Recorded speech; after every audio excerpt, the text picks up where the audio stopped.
عنينا أخو سبيرة. اش قلتي أخو البوكيمون؟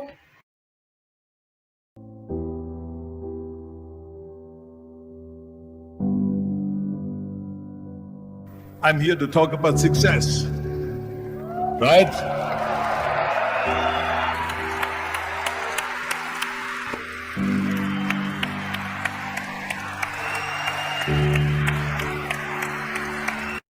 He says no one in Hollywood ever has become a leading man that had an accent. That's the kind of stuff that they heard. They said, no, you see, it's impossible. And plus your name who can pronounce Schwarzenegger or something like that. No one can pronounce it, so forget about it, Arnold. This is the kind of thing that I heard. But that's very encouraging, isn't it? But you know something? I didn't give a shit. I said to myself, in bodybuilding, I worked out 5-6 hours a day. I'm going to do the same thing now for acting. And of course, I went to college to study English, accent removal, acting classes, and all of this stuff, all day long. I worked and I worked and I worked. And within a short period of time, I made one movie called Hercules in New York, which of course went right into the toilet. But it didn't discourage me.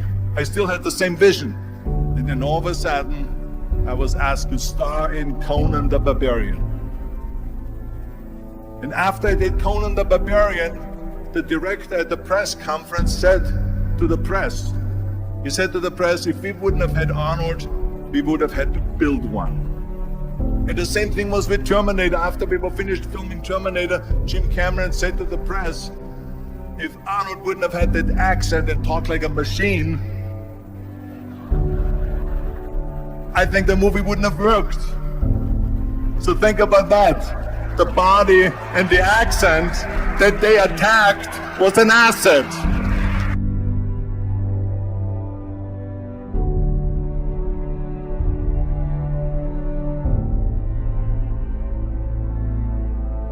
And the next thing, the third point that I'm gonna make to you is work your ass off. There is no magic pill. There is no magic out there. You cannot get around, you have to work and work and work. And it drives me crazy when people say that they don't have enough time to go to the gym for 45 minutes a day and work out. Or to do something for 45 minutes to an hour a day to improve. If it is physically improve or if it is mentally to improve. Imagine you read 1 hour a day about history. How much you will learn after 365 hours in 1 year. Imagine if you will work on the business, on some business that you want to develop every day for an hour. Imagine how further along you will go and get.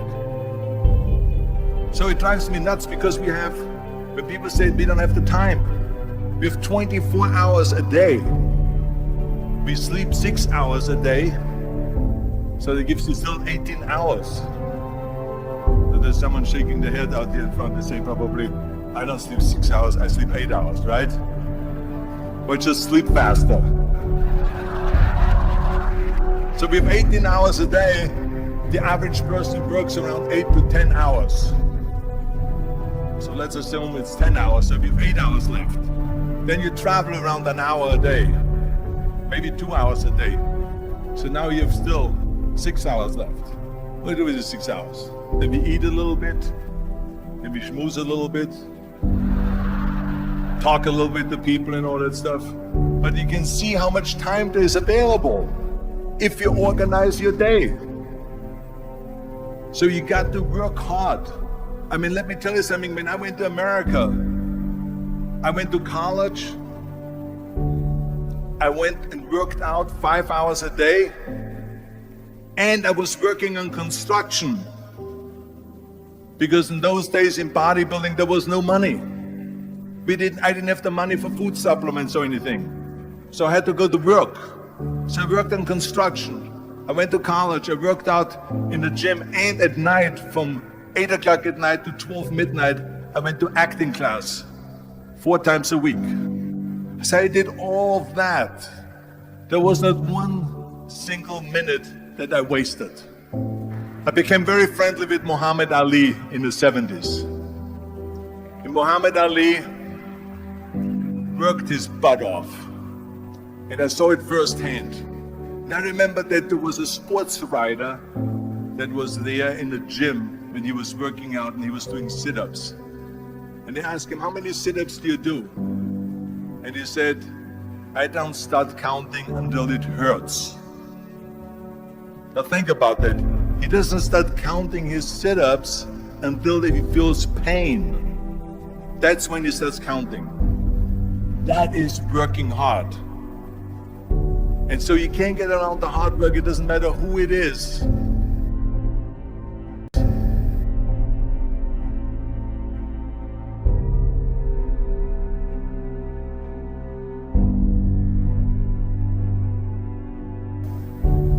Well, I hate plan B.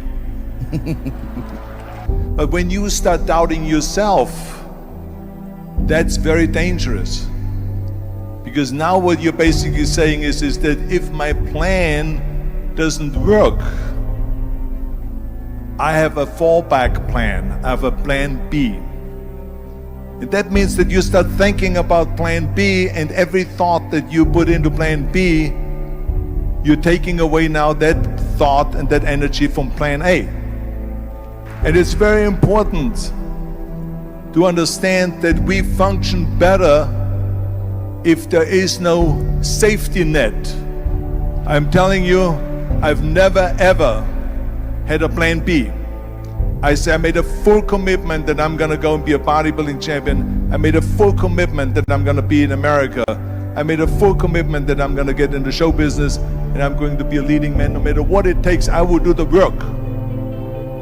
I will do the work over bodybuilding champion. I will do the work over and over and over until I get it. And the reason, one of the main reasons why people want to have a plan B is because they are worried about failing. What is if I fail, then I don't have anything else? Well, let me tell you something, don't be afraid of failing, because there's nothing wrong with failing. You have to fail in order to climb that ladder.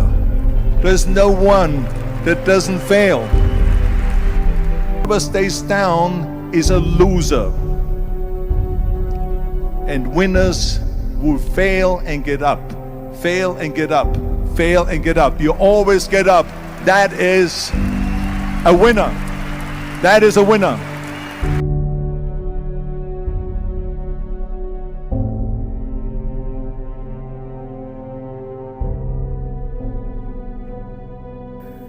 Well, I think that every day we are benefiting from someone helping us. That's why I said earlier, there's no such thing as a self-made man. I mean, when you think about it, you're born and you need your parents to raise you. You need your teachers to teach you. You need your coaches to do sports. And so when I think about back of the people that helped me, I remember that everything I did, I always needed help. Think about it when someone says, Arnold, you're the greatest self-made man. I said, you can call me anything you want, but don't ever call me self-made man. I said, because I did not get to that point by myself. I mean, think about just to be successful in the movies. The only one that makes you successful in the movies is the people that go to see the movie. So how can you say to yourself, made man, when you need millions and millions and millions of people all over the world to go and see a movie, so people, then the press looks at it and says, this guy is a big box office success. It's the people, it's you. Imagine if Jürgen and I both think that we're self-made people and this hall right now is empty. No one here. Do you think this will be a successful conference? No.